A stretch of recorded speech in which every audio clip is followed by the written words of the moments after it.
This 17 News at Noon podcast is brought to you by Clinica Sierra Vista. Welcome back to 17 News at Noon podcast, where we share your news on your schedule. Good afternoon, and thanks for joining us for 17 News at Noon. I'm Nicole Gitsky. Our top story at noon, a deadly shooting outside a hotel in Central Bakersfield, and the killer hasn't been caught. The coroner arrived about 30 minutes ago. The Hampton Inn on Oak Street near California Avenue. The victim's body was inside an SUV in the parking lot since this morning. Now, according to BPD, they were called about the shooting at around 7:35 a.m. When officers got there, the man was the only victim they found. Sergeant Mike Garrity says they don't have suspect information to release just yet. We have been speaking to witnesses of the shooting. We're still having investigators speak to them and verify their statements, but as of right now, nothing has been corroborated for suspect information. Now, it's unclear if the victim was actually a guest at that hotel near the Hampton Inn. The hotel is still open, and BPD says they'll work to get guests in and out. If you know anything, contact BPD at 327-7111. Well, a two-alarm fire breaks out overnight in Lamont. The fire happened around 8:15 yesterday evening on San Emilio Street near DiGiorgio. CHP says several neighboring blocks were closed as crews worked to contain the blaze. We don't have many other details at this point. We are working to get more information from Kern County Fire. And Bakersfield Fire is working to find out what caused an early morning structure fire. According to Bakersfield Fire Department, it happened on Quincy Street near Owen Street right before 1 a.m. The fire was quickly contained, but did cause minor damage to the house next door. Luckily, no one was injured. BFD says the home is a complete loss. Now in your 17 Court Watch, a law firm is expected to file 2 lawsuits today accusing former Bakersfield priest Craig Harrison of sexual abuse and the Roman Catholic Diocese of Fresno of ignoring and concealing his alleged actions. Attorney Jeff Anderson did not reveal if the suits allege new victims or merely revisit previous accusations. Harrison was the subject of multiple investigations after allegations of sexual misconduct surfaced in April 2019. Authorities in Bakersfield, Fresno, and Merced declined to file criminal charges. Harrison maintained his innocence, and earlier this year, he resigned from the priesthood. Now, this morning, Kyle Humphrey, an attorney representing Harrison, responded to those lawsuits, saying in part, "From the second we heard the false claims against Monsignor Craig 3 years ago, we suspected they were leading up to a lawsuit." He went on to say, "It is shameful but not surprising and is just another opportunity for us to once again demonstrate Monsignor Craig's innocence." And a former Bakersfield teacher is accused of sending, quote, nasty messages to students and taking inappropriate videos, according to new court documents.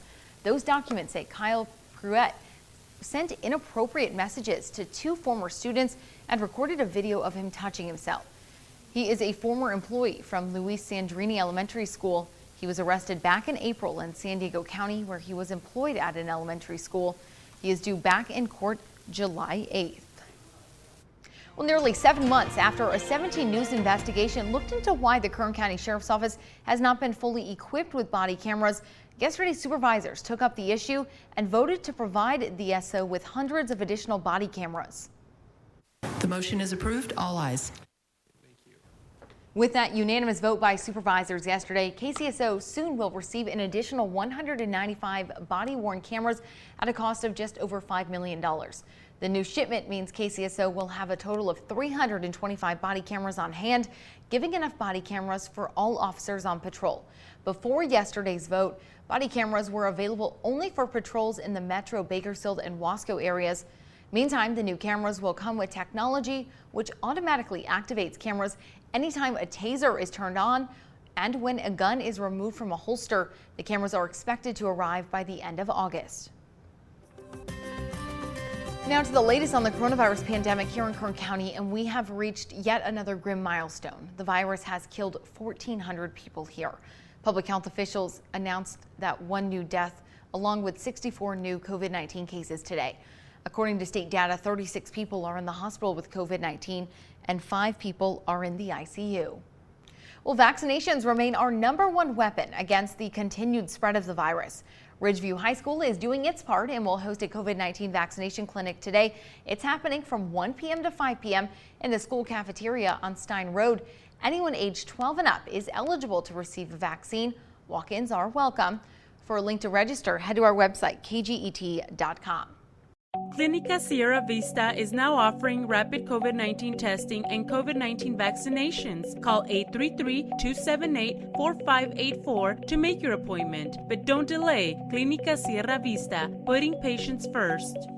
Well, Adventist Health Bakersfield is offering free child immunization clinics throughout the month to get them ready ahead of the upcoming school year. Vaccines are free to children under the age of 18 who meet one of the following criteria. They have no health insurance, are enrolled in Medi-Cal, or they are American Indian or Native Alaskan. Now, there is a clinic happening today that's until 2 p.m. in the parking lot of Human Services on East California Avenue. If you missed today's clinic, don't worry, there are plenty of other opportunities this month. For a complete list of vaccination times and locations, head to kget.com. Well, Jersey Mike's Subs is helping to give back to a local nonprofit. Jersey Mike's locations in Bakersfield partnered with the League of Dreams for their 11th annual Month of Giving Back in March.